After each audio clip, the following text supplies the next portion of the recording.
كده خلاص انا جبت اخري، عملت بقجتي والم هدومي واروح بيت ابويا. بيت ابويا ولابي يا اخواتي، ما عادش حد يقول لي عودي يا ام يوسف، لا خلاص ما عادليش قاعده في البيت ده. ما فيش عندي شنط، عملت البقجه وهاخد البقجه فوق ظهري واروح بيت ابويا اجري. حبايب قلبي الحلوين، السلام عليكم ورحمة الله وبركاته. اللهم صل وسلم على أفضل خلق الله سيدنا محمد وعلى آله وأصحابه أجمعين. يسعد صباحكم وأيامكم يا حبايب قلبي يا رب. قاعدة والله يا اخواتي متضايقة ومخنوقة وفي ألف وألف حاجة في راسي. قلت لا خلاص بقى لازم نبعد كده الشيطان ونقول اللهم اخزيك يا شيطان ونقوم نشوف اللي ورانا. نفسيتي ما هترتاحش ولا ههدى غير لما اعمل حاجة تطلعني من اللي انا فيه. عارفين كده لما اتعب في حاجة وادخل انام كده تعبانة هحس ان انا ارتحت. عندي الدولاب كان مقلوب قلبة جامدة، قلت خلاص بقى ما بدهاش، انا هنزل كل الهدوم اللي فيه واغير واغير كده الفرش المفارش اللي تحته دي وايه، وهعمل اللي ربنا يقدرني عليه. اتمنى منكم حبايب قلبي تشاهدوا الفيديو. بسم الله ما شاء الله الحمد لله رب العالمين بيكم ومعاكم. قناتي اتفعلت للربح، فالاعلانات اللي هتنزل ان شاء الله هتكون مصدر رزق ليا. فاتمنى منكم فضلا وليس امرا تتفرجوا على الفيديو وتشاهدوا الاعلانات يا حبايبي. هنا خلاص خلصت الدولاب، ما حبيتش اطول عليكم فيه ودخلت على طول على باقي الاوضه. شلت الفرشه اللي فيها وبدات بقى ان انا ايه كالعاده يا ساده هننقل السرير. محتاجة تغيير، محتاجة طاقة إيجابية، محتاجة أغير جو. للأسف المكان اللي أنا فيه مش على طول بمشي منه، مش على طول يبقى عندي خروجات، يا دوب بس الخروجات تبقى على قد ماما وبيتي. يعني أنا من يوم ما اتجوزت ودي إيه، دي طريقة جوزي. مفيش حاجة اسمها نخرج، مفيش حاجة اسمها نغير جو يوم، مفيش حاجة اسمها الولاد يروحوا يغيروا جو، لأ، من بيت أم البيت. والله وسبحان الله يا رب يا رب كل اللي أمه موجودة يبارك في عمرها، واللي أمه متوفية يا رب العالمين يرحمها. الحمد لله انا لما بروح عند ماما بحس ان انا بشحن طاقة. والله يا اخواتي عارفين لما اكون خلاص طاقتك نفذت والحمد لله ربنا يبارك فيها يا رب بتشحن لي طاقة وبتبقى نفسيتي احسن. فادعوا لي كده بالله عليكم كتير، ادعوا لي كتير ربنا يا رب يفك الضيقة اللي انا فيها ويصلح حالكم اجمعين يا حبايب قلبي. وما تنسيش يا حبيبتي لو انت لسه اول مرة بتشوفيني ما تنسيش الاشتراك في القناة وتفعيل زر الجرس فضلا وليس امرا. خلاص كده بقى خلصت الارض خالص. قلت برضو الشباك نضيف بس قلت اديله لمعة برضو ونفض كده الفرشة بقى ونفرش فرشة نضيفة. بدل ما احنا مغيرين فنغير كل حاجة. اللهم صل على النبي وجماله. معلش لو انا بقطع كتير في التسجيل ده بس يعني عدوا معايا اليوم. الحمد لله رب العالمين. هنا خلصت بقى السرير، رحت على التسريحة اديتها كده تنظيفة حلوة بالملمع ده، ملمع فريدة. لمعتها كده وبدأت ان انا افرش المفرش واحط عليها حاجتها تاني. الحمد لله رب العالمين يا رب يعيننا اجمعين يا حبايب قلبي يا رب. بس كده خلاص بقى هبتدي ان انا اخلص بقى اكنس الارض تاني. شلت تحت السرير، شلت ورا الدولاب شوية حاجات كده برضو طلعوا بقى عيال اكلين بسكوت اكلين اي حاجة بدأت ان انا اشيلها. الحيطة دي كانت متبهدلة قلت هديلها تلميعة كده. جبت حتة قماشة وحطيت فيها شوية معطر يا دوب بس كده بلتها مية وبدأت ان انا امسح في الحيطة. دخلت على الدولاب برضو الحمد لله رب العالمين ربنا يعيننا انا ما سبتش حاجة في الأوضة دي يومها ما عملتهاش. يعني بتفرق الروتين اللي انت بتعمليه القوي ده بيفرق معاكي اقل حاجة شهر. هنا خلصت الحمد لله رب العالمين. دخلت على المطبخ بقى نشوف احنا هنطبخ ايه.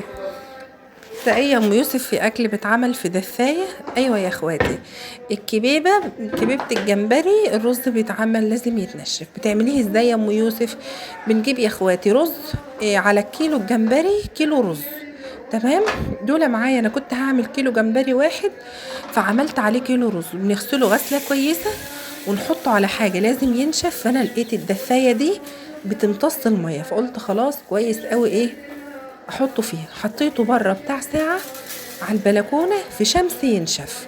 بعد ما نشف كده خالص من الغسل، لو انت عندك الرز مش بيحتاج غسيل يا حبيبة قلبي تقدري تعمليه على طول وتحطيه بقى. عندك مطحنة رز، عندك كبة، عندك الخلاط زي ده حلو قوي في حكاية الطحن. ببتدي ان انا احط فيه زي ما انتوا شايفين كده حطيت الاول الكيلو على بعضه ولقيته لا مش نافع ما بيتطحنش حلو فقلت خلاص هحطه على كذا مره. هنا خلاص اهو بدأ يتطحن. بسم الله ما شاء الله، بيبقى عامل يا بنات زي الدقيق، دقيق رز. وممكن تشتريه حبيبة قلبي من السوبر ماركت جاهز برضو لو انت مش عايزة تعمليه في البيت. هوريهولكوا اهو. بسم الله ما شاء الله، زي الدقيق بالظبط.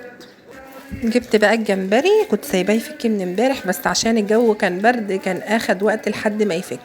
هبتدي برضو كده ان انا افككه من بعضه، في بعض حته متلجه ببتدي ان انا افكها من بعضها. متنسوش الصلاه على الحبيب المصطفى يا حبايب قلبي. بتسجلي لنا وانت فين يا ام يوسف؟ بسجل لكم وانا بعمل غدا يا اخواتي.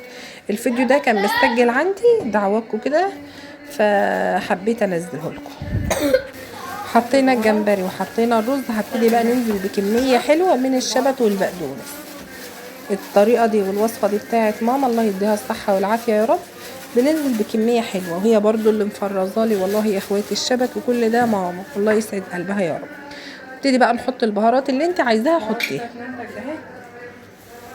هتحطي بهاراتك وتحطي ملحك وتبتدي يا روح قلبي بقى تعجني. هنعمل الميه اللي هنسوي فيها كل الكلام ده. الميه عباره عن ايه؟ الميه يا اخواتي ميه صياديه، ميه السمك الصياديه لو حد يعرفه. بتكون عباره عن بصل. حطي كميه بصل حلوه 3-4 بصلات كبار. سامحوني على الصوت بس انا بحمر بطاطس. قطعي كميه بصل حلو، اي تقطيعه كده كده احنا مش هنستفاد من البصل بحاجه غير ان هو يكرمل الميه. تمام يا حبايب قلبي. هنقطع كميه البصل الحلوه ونحط عليها ميه ونبتدي نعمل ايه يا اخواتي بقى، ونبتدي نستنى الميه تغلى. حطي بقى طماطم، حطي مثلا صلصه عشان تعززي اللون الاحمر زي ما انت تحبي، بس انا اكتفيت بحبايتين طماطم واللهم صل على النبي وجماله والبصل. بقى خلاص هنا بقى كنت خلصت الميه غلت وحطيت فيها.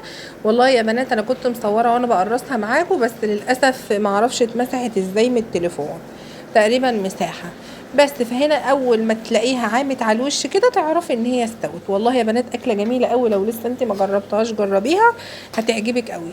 هبتدي بقى اطلعها كده زي ما انتم شايفين. هنا خلاص طلعت الكميه اللي معايا وبدات بقى اهو اقرص واحط تاني في الميه اللي بتغلى. النار متوسطه، ممكن تسيبيها عاليه عادي، هي اصلا ما بتاخدش كده كده وقت في السوى. حاطه جنب شويه من الميه اللي ببصل دي باردين ببل بيهم ايدي كده عشان ما تلزقش في ايدي.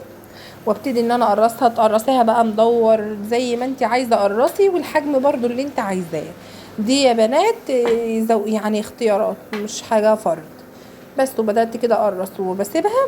اول ما بتتحط بتبقى كده ثابته تحت، اول ما تعوم على الوش فوق كده استوت بنطلعها بتنفنش كده في بعضها. ولو جربتوها قولولي، واللي لسه معايا لحد هنا يقول لي تم يا ام يوسف. بحبكم في الله، جزاك الله عنا يا رب كل خير، والسلام عليكم ورحمه الله وبركاته.